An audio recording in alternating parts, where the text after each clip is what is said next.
ቅሊንጦ ቅዱስ ገብርኤል ስብከተ ወንጌል ኃላፊ ያስተምሩናል። ለእሳቸው የሚናገሩበት አንደበት ለእኛ የምንሰማበት ሰሚ አስተዋይ አእምሮ ያድለን። ወደ መምህራችን ወስዳቸዋል።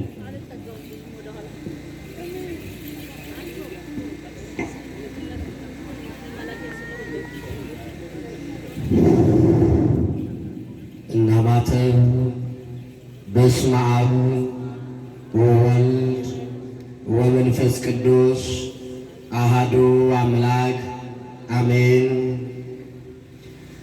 ክቡር አባታችን መላከ ኃይል ወልደ ሐዋርያት፣ ክቡር አባታችን ሊቀ ኅሩያን ፍሬ ሕይወት፣ ክቡር መምህራችን መምህር ብንያም፣ ክቡራን ሊቃውንተ ቤተ ክርስቲያን በየማዕረጋችሁ፣ አባቶቼ ካህናት፣ ወንድሞቼ ዲያቆናት፣ እንደዚሁም ዘማሪያንና ዘማሪያት፣ በክርስቶስ ክርስቲያን፣ በወልድ ውሉድ፣ በመንፈስ ቅዱስ መንፈሳውያን የተሰኛችሁ የክርስቶስ ቤተሰቦች በልዑል እግዚአብሔር ስም እንደምን አደራችሁ? ማን ይመስገን? እንደምን ከረማችሁ? እንደምን ሰነበታችሁ? የአምላካችን የመድኃኒታችን የኢየሱስ ክርስቶስ ስም ዛሬም ዘወትርም ለዘላለሙ የተመሰገነ ይሁን። እንደዚሁም የእናታችን የንጽሕተ ንጹሐን የድንግል ማርያም የኪዳነ ምሕረት ስም ለዘላለም የተመሰገነ ይሁን። መላእክት በየነገዳቸው፣ ጻድቃን ሰማዕታት ስማቸው ለዘላለም የተመሰገነ ይሁን። ክርስቶስ ተንሥአ እሙታን አሰሮ ለሰይጣን ሰላም ኮነ። እግዚአብሔር እንደወደደና እንደፈቀደ መጠን የምንማማርበት የትምህርታችን ርዕስ የሚሆነው እጆቹንም አንስቶ ባረካቸው በሚል ኃይለ ቃል ይሆናል። ምኖቹን አንስቶ ምኖቹን አንስቶ እጆቹን አንስቶ ባረካቸው። ሲባረካቸውም ከእነርሱ ተለየ፣ ወደ ሰማይም አረገ። እነርሱም ሰገዱለትና በብዙ ደስታ ወደ ኢየሩሳሌም ተመለሱ። ዘወትርም እግዚአብሔርን እያመሰገኑ እየባረኩ በመቅደሱ ኖሩ ይላል። ስለ ቃሉ የቃሉ ባለቤት ጌታችን አምላካችን መድኃኒታችን ኢየሱስ ክርስቶስ ስሙ ዛሬም ዘወትርም ለዘላለሙ የተመሰገነ ይሁን። በካህናቱ ላይ አድሮ እጆቹን ዘርግቶ የሚባርከን የድንግል ማርያም ልጅ ክብር ምስጋና ይግባው።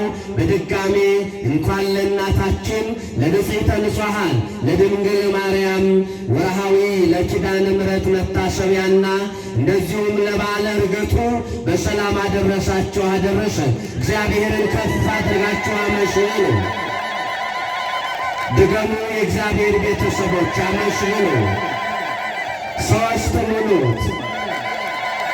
እግዚአብሔር ካልፈቀደ አይሆንምና ወደ ቅድስናው ስፍራ ለመምጣት ያሰቡ ወንጌሉን ለመማር ዝማሬውን ለመዘመር ኪዳኑን ለማድረስ ቅዳሴውን ለማስቀደስ አስበው በአንድም በሌላም ወደዚህ ያልመጡ ዓለም ያስቀራቻቸው አሉና ሌሎቹም ደግሞ ይችን ዓለም የተሰናበቱ አሉና እኔንና እናንተን ግን እግዚአብሔር የንስሐ ዕድሜ ጨምሮልን ወደ ቅድስናው ስፍራ መጥተን ቃሉን ሰምተን ዝማሬውን ዘምረን ተባርከን የጽድቅ ፍሬ አፍርተን መንግሥቱን እንድንወርስ የፈቀደልን የድንግል ማርያም ልጅ በድጋሚ ክብረ ምስጋና ይግባው።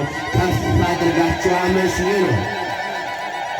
እንግዲህ በቅዳሴው መካከል የተነበበው ወንጌል የሉቃስ ወንጌል ምዕራፍ 24 ከቁጥር 45 ጀምራችሁ ስትመለከቱ የዕለቱን ገጸ ንባብ እናገኘዋለን። ከቁጥር 45 ጀምራችሁ ስትመለከቱ በዚያን ጊዜ መጽሐፍትን ያስተውሉ ዘንድ አእምሯቸውን ከፈተላቸው ይላል። ምንን ያስተውሉ ዘንድ? ምንን ያስተውሉ ዘንድ? መጽሐፍትን ያስተውሉ ዘንድ አእምሯቸውን ከፈተላቸው። እንዲህም አላቸው፣ ክርስቶስ መከራ ይቀበላል፣ በሦስተኛው ቀንም ከሙታን ይነሳል፣ በስሙም ንስሐና የኃጢአት ስርየት ከኢየሩሳሌም ጀምሮ በአሕዛብ ሁሉ ይሰበካል ተብሎ እንዲሁ ተጽፏል። እናንተም ለዚህ ምስክሮቼ ናችሁ ይላቸዋል። ይህ ቃል በሰዓቱ የተነገረው ለደቀ መዛሙርቱ ነው። ፍጻሜው ግን ለእኔና ለእናንተ ነው። አዎ በመጽሐፍት ክርስቶስ መከራ እንደሚቀበል፣ ነገር ግን ሙስና መቃብርን አጥፍቶ በክብር እንደሚነሳ መጽሐፍት ነግረውናል።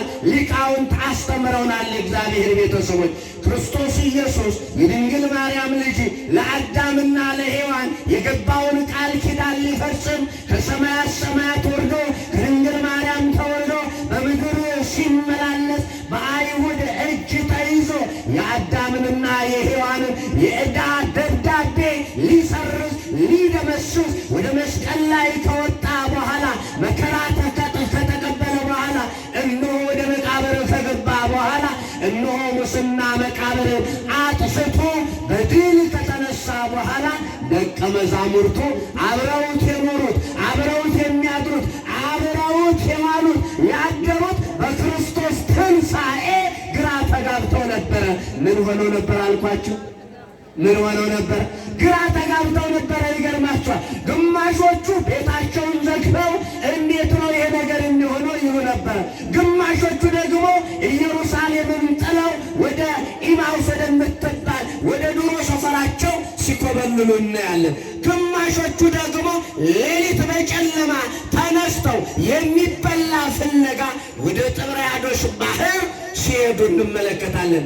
እግዚአብሔር ግን የድንግል ማርያም ልጅ ግን እንደተናገረው ለሐዋርያት እነሳለሁ እንዳለው ለ11 ጊዜ ትንሣኤውን ገልጦላቸዋል። ለስንት ጊዜ አልኳቸው? ለ11 ጊዜ በተለያየ ሰዓት በተለያየ ስፍራ ትንሣኤውን ከገለጠላቸው በኋላ 40 ቀን ሞላ። ስንት ቀን ሞላ? ስንት ቀን ሞላ? 40 ቀን ሞላ። 40 ቀን ሲሞላ ወአውጽኦሙ አፋ እስከ ቤታንያ ይላል። ሐዋርያትን እነሆ ወደ ቤታንያ ይዟቸው ወጣ። ወዴት ይዟቸው ወጣ?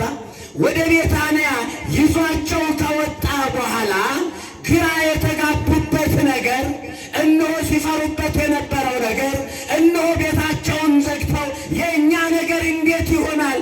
የአይሁድን ጥላቻ የአይሁድን ድብደባ ፈርተው ቤታቸውን ዘግተው ሲቆዝሙ የነበሩትን ወደ ቤታንያ ይዟቸው ወጣና መጽሐፍትን እንዲያስተውሉ ምናቸውን ከፈተላቸው? ምናቸውን ከፈተላቸው? አእምሯቸውን ከፈተላቸው። እንዲገነዘቡ መጽሐፍት ስለ ክርስቶስ ምን እንደሚሉ ከፈተላቸው። ከዛን በኋላ ተረዱ ይላል። እግዚአብሔር ቤተሰቦች ምን አሉ? ምን አሉ? እንዴ ተናገሩ እንጂ። ተረዱ። አርፍደው የመጡ ይመስለኛል። ጸሎት እያደረጉ ነው። በትምህርት ሰዓት ጸሎት አይደረግም። ወንጌል የሁሉም ነው። የማህበር ጸሎት አለ፣ የግል ጸሎት አለ። የግል ጸሎት ስናደርግ ለብቻችን ተደብቀን ነው። የማህበር ጸሎት በማህበር ጸሎት እናደርሳለን። ቅዳሴው የማህበር ጸሎት ነው። ማህሌቱ የማህበር ጸሎት ነው።